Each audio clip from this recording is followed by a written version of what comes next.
మాకు మైక్ ఇవ్వండి అని అనేక పర్యాయాలు మొత్తుకున్నా, గట్టిగా అరిచినా స్పీకర్ గారు మా వైపు చూడకుండా ముఖ్యమంత్రికి మాట్లాడే అవకాశం ఇచ్చారు. కనీసం ముఖ్యమంత్రి గారు మాట్లాడిన తర్వాతనైనా మాకు అవకాశం ఇస్తారేమో అనుకుంటే మాకు అవకాశం ఇవ్వకుండా మరొక సభ్యునికి అవకాశం ఇచ్చారు. అదేవిధంగా ఒకవైపు రాష్ట్ర శాసనసభ వ్యవహారాల మంత్రి శ్రీధర్ బాబు గారు సభను హుందాగా నడుపుకుందాం, సభ్యులందరం కూడా బిజినెస్ ను చక్కగా నిర్వహించుకుందాం, పరస్పర దూషణ లేకుండా ఒక ఎగ్జాంపుల్ సెట్ చేద్దామని మాట్లాడుతూనే మరొక వైపు అడగని సభ్యులకు కూడా స్పీకర్ గారు మైక్ ఇచ్చి మమ్మల్ని తిట్టించే కార్యక్రమం, మా పైన దాడి చేసే ప్రయత్నం చేశారు.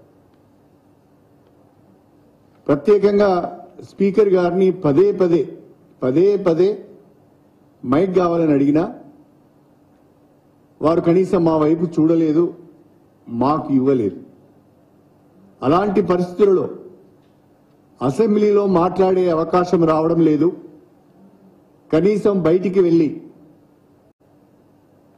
మా పార్టీ తరఫున వివరణ ఇచ్చుకుందామనుకుంటే, ప్రజలకు వాస్తవాలేంటో తెలియజేద్దామని కొని మీడియా పాయింట్కి వెళ్తే మీడియా పాయింట్ దగ్గరికి పోలీసులు వెళ్ళనీయలేదు.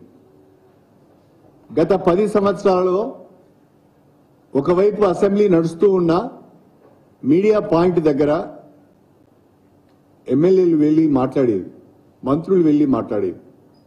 కానీ ఈరోజు అసెంబ్లీ నడుస్తున్నది మీడియా పాయింట్ దగ్గరికి మీరు వెళ్ళడానికి వీలు లేదు అని చెప్పి మమ్మల్ని అడ్డుకోవడం జరిగింది. విచిత్రమైన విషయం ఏంటంటే,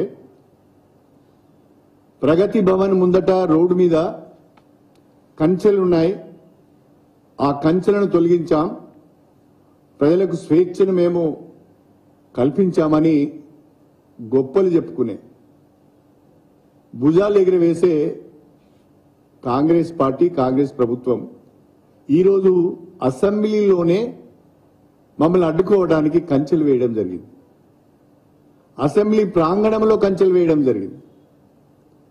కనీసము లోపల మాట్లాడే అవకాశం రాలేదు, బయటన మాట్లాడదామంటే మీడియా పాయింట్కు వెళ్లకుండా అడ్డుకొని కంచెలు ఏర్పాటు చేసి మమ్మల్ని అడ్డుకున్నారు. ప్రజాస్వామ్యం గురించి చాలా గొప్పగా మాట్లాడే కాంగ్రెస్ పార్టీ వాళ్ళు ప్రగతి భవన్ ముందున్న కంచెలను తీసేశాం, అసెంబ్లీ ఆవరణలోనే కంచెలు ఏర్పాటు చేశామనే విధంగా వాళ్ళ వ్యవహార శైలి ఉన్నది. ఇంత దారుణమైన అప్రజాస్వామిక పద్ధతులు ఎన్నడూ చూడలేదు. అసెంబ్లీ ప్రాంగణంలో ఎన్నికైన ఎమ్మెల్యేలు ఎక్కడికైనా ఆ ఆవరణలో వెళ్ళటానికి, తిరగటానికి అవకాశం ఉంది. కానీ ఇవాళ ఎమ్మెల్యేలనే తిరగనీయకుండా అడ్డుకునే పరిస్థితి, దానికి కూడా బ్యారికేడ్స్.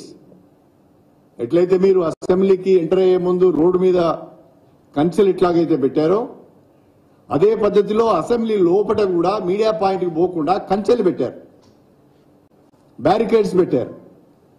అంటే ఏ రకమైన పాలన అందిస్తున్నారో, ఏ రకమైన ప్రజాస్వామ్య వ్యవస్థ నడుస్తున్నదో ప్రజలు గమనించాలని చెప్పి మేము ప్రత్యేకంగా కోరుతున్నాం.